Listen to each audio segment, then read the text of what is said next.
Assalamualaikum warahmatullahi wabarakatuh. Sahabat dakwah yang dirahmati Allah, selamat datang di channel dakwah ini, tempat kita bersama-sama menggali kisah-kisah inspiratif yang membawa cahaya dalam perjalanan spiritual kita.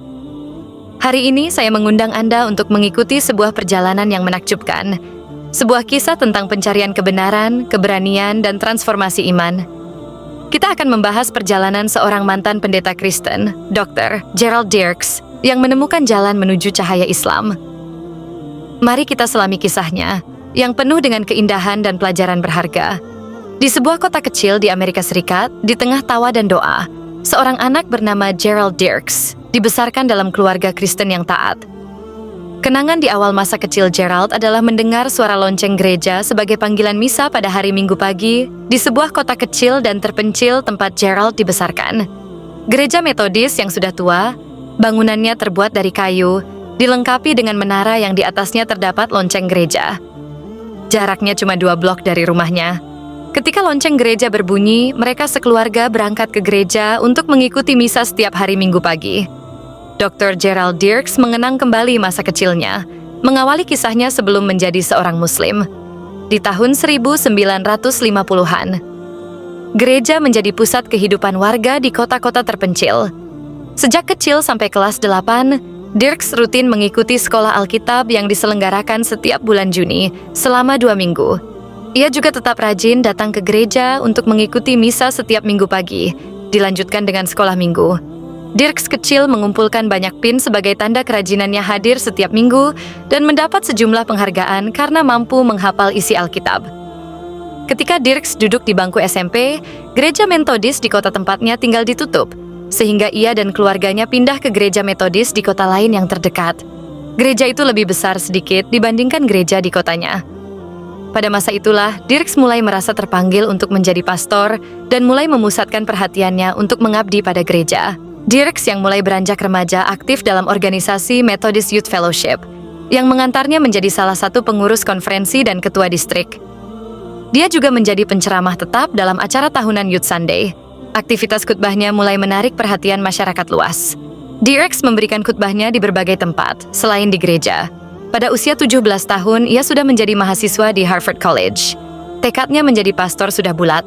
Oleh sebab itu, ia juga mendaftarkan diri ke kursus perbandingan agama yang berlangsung selama 2 semester. Pengajar kursus itu adalah Wilfred Cantwell Smith, yang memiliki spesifikasi sebagai pakar Islam. Selama kursus, Dirks tidak terlalu perhatian pada Islam dibandingkan perhatiannya pada agama lain, seperti Hindu dan Buddha. Kedua agama yang dia sebut terakhir terlihat lebih mempengaruhi batin dan masih asing buatnya. Sebaliknya, Islam terlihat mirip dengan agama Kristen yang Dirks anut. Karenanya, dia tidak terlalu konsentrasi penuh pada Islam. Tapi Dirks masih ingat tugas karya tulis tentang konsep wahyu dalam Al-Quran. Untuk memenuhi tuntutan dan standar kursus yang ketat, dia berhasil menemukan sebuah perpustakaan di mana terdapat sekitar 12 buku tentang Islam, yang semuanya ditulis oleh penulis non-Muslim. Dirks juga menemukan 2 terjemahan berbeda dalam bahasa Inggris tentang arti Al-Quran.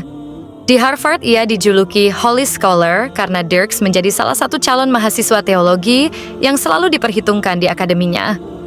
Ia lalu menjadi pastor muda di United Methodist Church dan tak berapa lama kemudian mendapat lisensi sebagai pastor dari gereja tersebut. Dirks lulus dari Harvard College tahun 1971.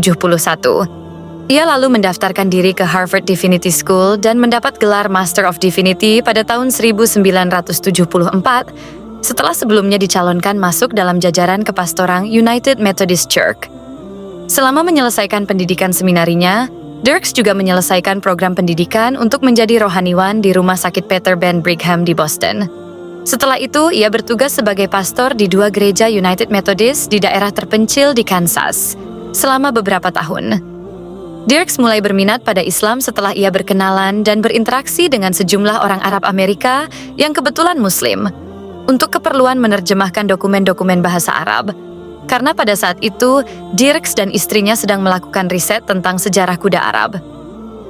Kontak pertamanya adalah dengan seorang Muslim bernama Jamal pada suatu musim panas di tahun 1991. Untuk membantu menerjemahkan dokumen berbahasa Arab, Jamal datang ke rumah Dirks. Sore hari, ketika akan pulang, Jamal meminta izin menggunakan kamar mandi di rumah Dirks untuk berwudu karena sudah tiba waktu sholat. Jamal lalu meminta lembaran koran yang digunakannya sebagai sajadah. Tanpa Dirks sadari, ketika itu Jamal sebenarnya sudah mempraktekkan dakwah. Ia tidak mengomentari fakta bahwa keluarganya adalah non-muslim. Dia tidak ceramah apapun tentang agamanya pada keluarganya. Dia hanya memberi contoh pada keluarga kecilnya. Hampir 1,5 tahun berinteraksi dengan Jamal. Jamal tidak pernah menceritakan apapun tentang Islam atau bertanya tentang agamanya. Sebaliknya, Dirks justru mulai belajar dari Jamal bagaimana ia salat tepat waktu, bagaimana ia berperilaku dalam berbisnis maupun bersosialisasi, dan terutama cara Jamal berinteraksi dengan 2 anaknya. Lewat Jamal, Dirks mulai berkenalan dengan keluarga Arab Muslim lainnya. Dirks memperhatikan bagaimana keluarga-keluarga Muslim itu menerapkan etika yang menurut Dirks lebih tinggi dibandingkan etika yang diterapkan oleh keluarga-keluarga Amerika. Setelah menyaksikan sendiri bagaimana kehidupan keluarga Muslim, tahun 1992, Dirks mulai menanyakan pada dirinya sendiri pertanyaan-pertanyaan yang serius. Di manakah ia dan apa yang ia lakukan? Desember 1992, Dirks mengakui bahwa ia tidak menemukan pertentangan antara keyakinan religiusnya dengan ajaran Islam. Dirks merasa siap untuk mengakui bahwa Tuhan itu Esa dan mengakui Nabi Muhammad SAW. Ia menyingkirkan buku-buku tentang Islam yang ditulis penulis non-Muslim dan mulai membaca terjemahan Al-Quran. Tapi ia masih ragu-ragu untuk membuat keputusan.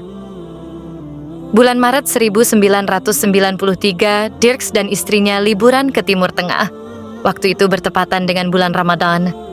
Ia dan istrinya memutuskan untuk mencoba ikut berpuasa. Dirks bahkan ikut sholat dengan teman-teman Muslim yang baru ia kenal selama menikmati liburan itu.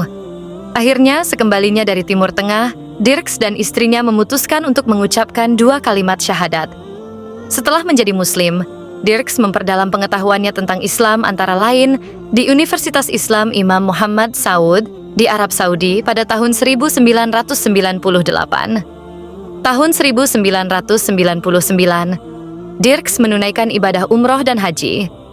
Sekarang, Dirks yang dikenal dengan nama Islam Abu Yahya menjadi salah satu cendekiawan Muslim yang banyak menulis artikel dan buku tentang keagamaan.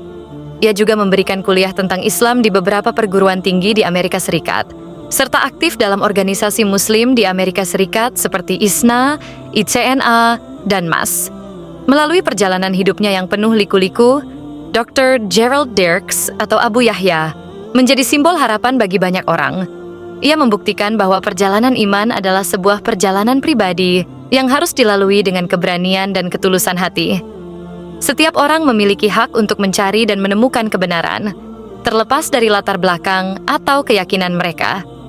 Terima kasih telah menyaksikan video ini. Semoga kisah ini menginspirasi kita semua untuk terus mencari kebenaran dalam hidup kita dan menghadapi tantangan dengan keberanian. Sampai jumpa di video selanjutnya. Assalamualaikum warahmatullahi wabarakatuh.